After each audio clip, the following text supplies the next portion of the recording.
Bonjour à tous et bienvenue dans votre émission quotidienne consacrée au Quintet Plus et au 5-5. Aujourd'hui, pour m'accompagner, je reçois Mathieu Le Balleur. Bonjour Mathieu. Bonjour Lucie, bonjour à tous.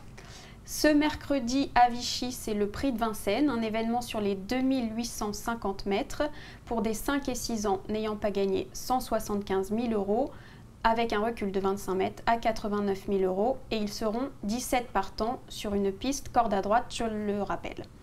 Au sommaire de cette émission, on va tout d'abord analyser cette course du Quintet Plus et du 5-5.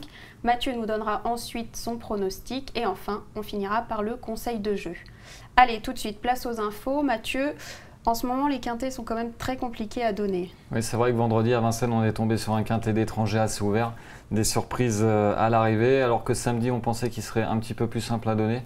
Un outsider de votre écurie est venu pimenter les rapports à grosse cote. Tant mieux pour vous. Tant pis pour les parieurs. Et non, là, il y a quand même des bases qui se détachent. Donc, avant le coup, je vous avouerai que je suis assez confiant pour le donner. D'accord, très bien. Est-ce que sur cette piste de Vichy, rendre 25 mètres, c'est compliqué? Ouais, on a un beau profil de piste, mais devant, on a des concurrents qui devraient trotter un petit 15. Donc, va pas falloir dormir, comme on dit, au second poteau pour se rapprocher.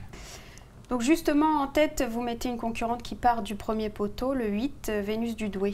Voilà, je pense que la pensionnaire de Tony Lobillard offre de solides garanties. Elle vient de s'imposer dans un bon style pour son entrée dans le meeting. Ce jour-là, elle réalisait vraiment un véritable cavalier seul.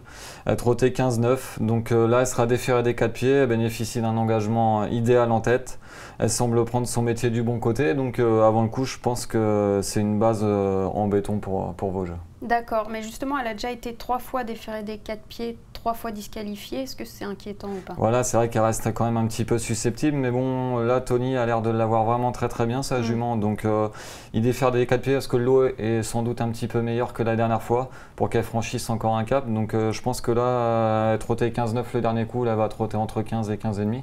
Donc, au second poteau, ça va être dur de rendre la distance. D'accord, donc derrière vous classez le 9 Vergadel qui est bien engagé aussi au premier poteau. Voilà, Vergadel, c'est un concurrent que je suis depuis longtemps. Il faut signaler qu'il battait Vagabond du Mag l'automne dernier au Croisé-la-Roche. Excusez du peu, on a vu ce que Vagabond du Mag a réalisé depuis. Donc là, il est idéalement engagé au premier échelon. Franck Ouvry s'en sert à la perfection, on ne condamne surtout pas sur son récent échec. Je pense que cette course avait pour but de l'amener au mieux pour cet objectif. Il sera déféré des postérieurs, il possède une tenue à toute épreuve. Donc on devrait prendre le dos de Vénus du Douai, mais après il est capable de décaler à 1 km du but et après il a besoin de personne. Donc pour moi, attention, c'est vraiment un cheval à suivre en confiance. D'accord. En troisième position, c'est Ustang Ludois qui lui reste sur 2 succès. Voilà, Ustang Ludois, c'est le redoutable tandem Stéphane Bourlier-JMB. JMB a amené 2 fois Ustang Ludois, il a gagné 2 fois. Le dernier coup, il s'est baladé. C'est clair que le lot n'avait rien à voir avec celui-là, mais il faisait vraiment très bien. C'est un sujet maniable, mais il faut absolument préserver sa pointe de vitesse finale. Bon, on peut compter sur JMB qui aligne les victoires sur l'hippodrome de Vichy pour cela. Donc pas grand chose à lui reprocher, il sera déféré des 4 pieds, il répète vraiment toutes ses courses, il est maniable, donc je pense qu'on peut vraiment le suivre les yeux fermés. D'accord, donc c'est une base assez solide encore une fois. En quatrième position, vous mettez le 5 Va au poteau. Voilà, va au poteau, c'est un sujet assez pratique.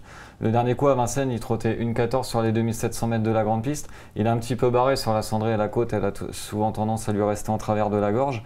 Mais le lot était encore mieux composé que celui qui rencontre ce mercredi. Donc il bénéficie de très bonnes conditions de course en tête. Pour moi, il est en léger retard de gain, donc on s'en méfiera.